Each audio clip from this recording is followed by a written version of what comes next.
سلام، حالت چطوره؟ خیلی خوش اومدی به این ویدیو. علیرضا هستم. امیدوارم که حال دلت خوب باشه و خنده رو لبت باشه. به طوری زیبا به خود صفت من چی میکنه با تعطیلات توسط امروز اومدیم با پارت 3 و پارت آخر فکت ها و رازهای اسکوید گیم در فصل سومش. بدون معطلی بریم برای دیدن این ویدیو. اگر این ویدیو رو دوست داشتی ویدیو رو لایک و کامنت برام بذار که ببین کدوم فکت برات جالب تر بوده، یا اگه فکتی تو میدونی حتما تو کامنت ها بگو که هم من هم برای یاد بگیریم. و قرارم هم قبلش سابسکرایب کن، زیبا رو صفت من تو کلت. بریم واسه دیدن ویدیو.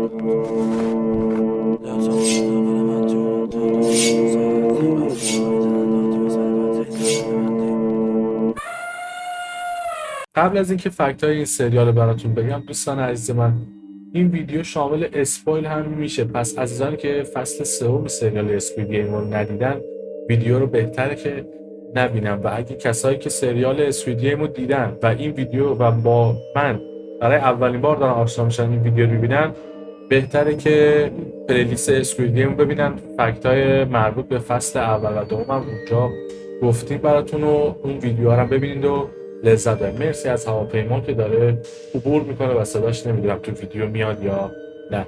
بریم برای فکت اول این سریال که راجع به بازی هایدنسی که همون قایم باشه، که یک بازی با ورژن ترسناکتر و بی‌رحم‌تره.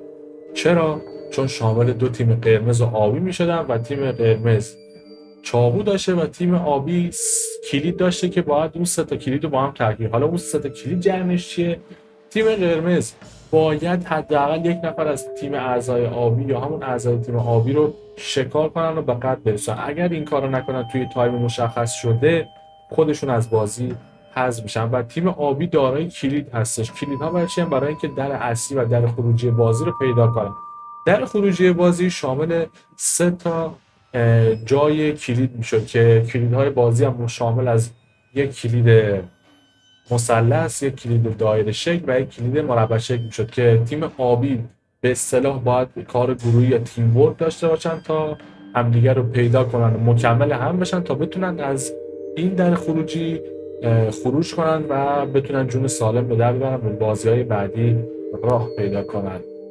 این بازی شامل شروعی کابوسوار بود، ترکیبی از بازی هایدنسیک، اعتماد و خیانت و مرگ و حتی یک زایمان وسط میدان تبدیل به یک تراژدی بسیار جذاب در این سریال شد و شامل سکانس‌های دارک و تلخ و احساساتی زیاد. و اما برسیم به فکت دوم. فکت دوم چیزی نیست جز راجع به بازی طناب مرگ یا جامپ، بازی که در شرایط دشوار و یک فضای کوچیک و تنگ اجرا میشد و برگزار میشد که شامل صحنه‌های احساسی و دردناک زیادی هم بود، سکانس‌هایی که باعث احساسی شدن خیلی از تماشاگرها و بینندگان این سریال هم شد. در بازی دوم بازیکن برای پل باریک عبور کنند در حالی که تمام فلزی با سرعت بالا داره میچرخه.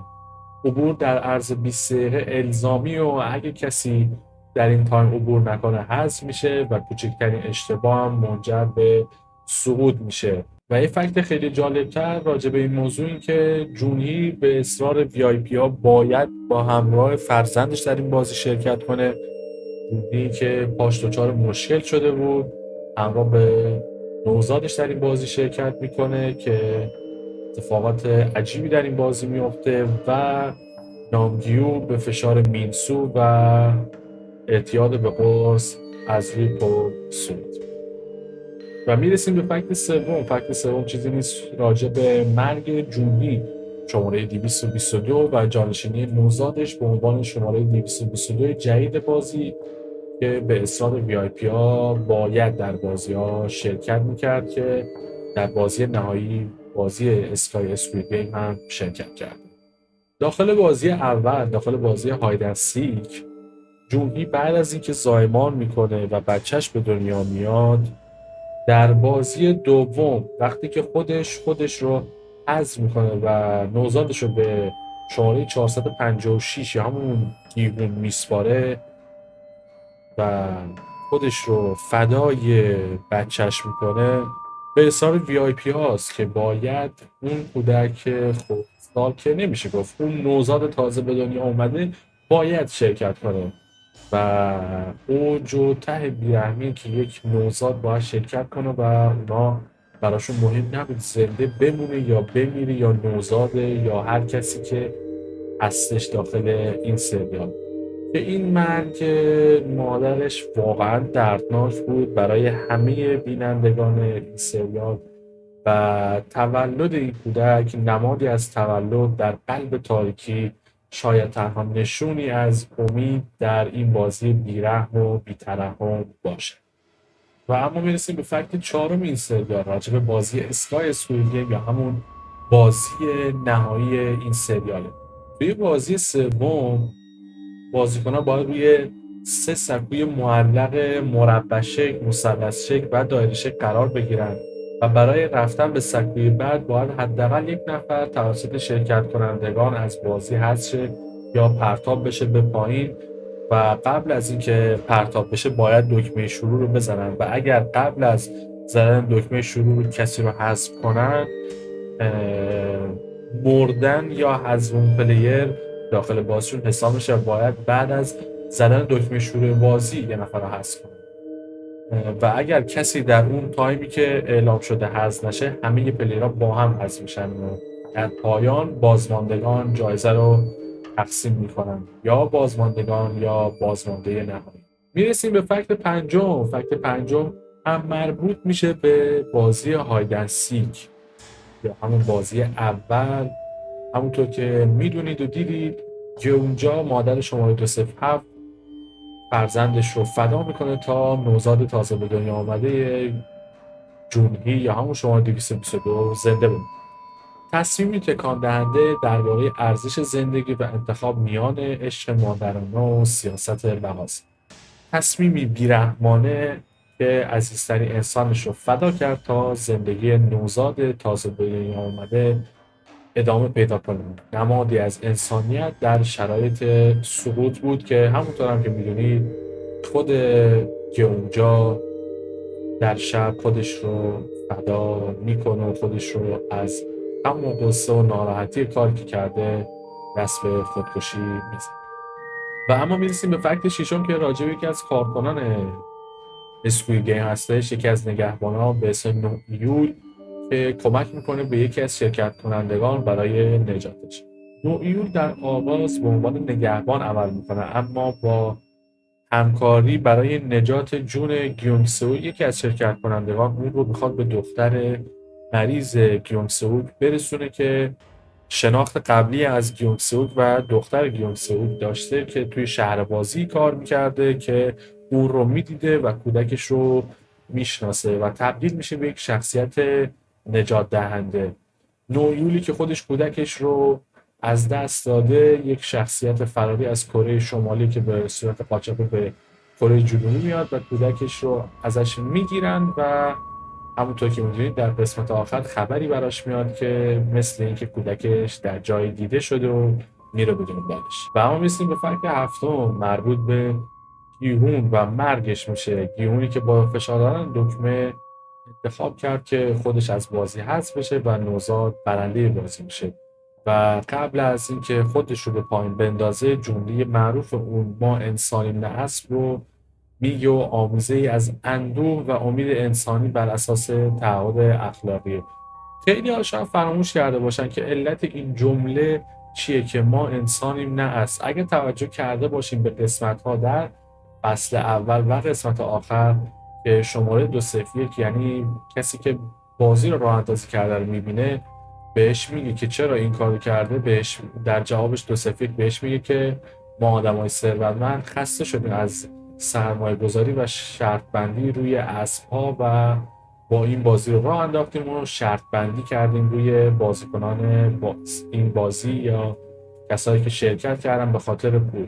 و این میتونه یه تئوری در پیش داشته باشه که انگاری که برنده هر بازی از قبل تعیین شده که این شخص ها و VIP ها و سازنده های بازی روشون شرط بندی کرده که در فصل سوم و قسمت آخر گیهون میگه که ما انسانیم نه اسب که برای شرط بندی و جمله 2-0 در فصل اول بود و یک مرگ زیبا و بسیار احساسی رو در پیش داشت. البته خود من دوست داشتم این پایان رو، خیلی هم اعتراض کردم به این نوع پایان که چرا گیمون باید خودش رو فدا کنه و یک ویدیو هم براتون میذارم از پایانی که خیلی ها انتظارشو داشتن و دوست داشتن همچین اتفاقی. برو ببین تخم سر آره من دوباره بردم اینم تو دهن بچه ها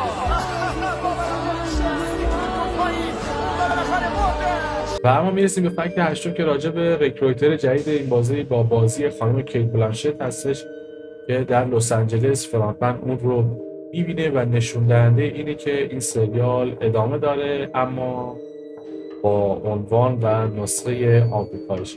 زمانی که فرانتمن به لس آنجلس سفر میکنه و کارت جایزه و هدیه رو و لباسای گیوون رو به دختر گیوون در لس آنجلس میده، در مسیر رفتنش با رکرویتر جدیدی آشنا میشه که تصویری واضح از روند جهانی شدن بازی رو نشون میده و فازهای بعدی سریاله که گفتم که چه شخصیتی قرار داخل شرکت کنه و اینکه کارگردانش این کارگردانی بسیار بزرگ و درجه یکه.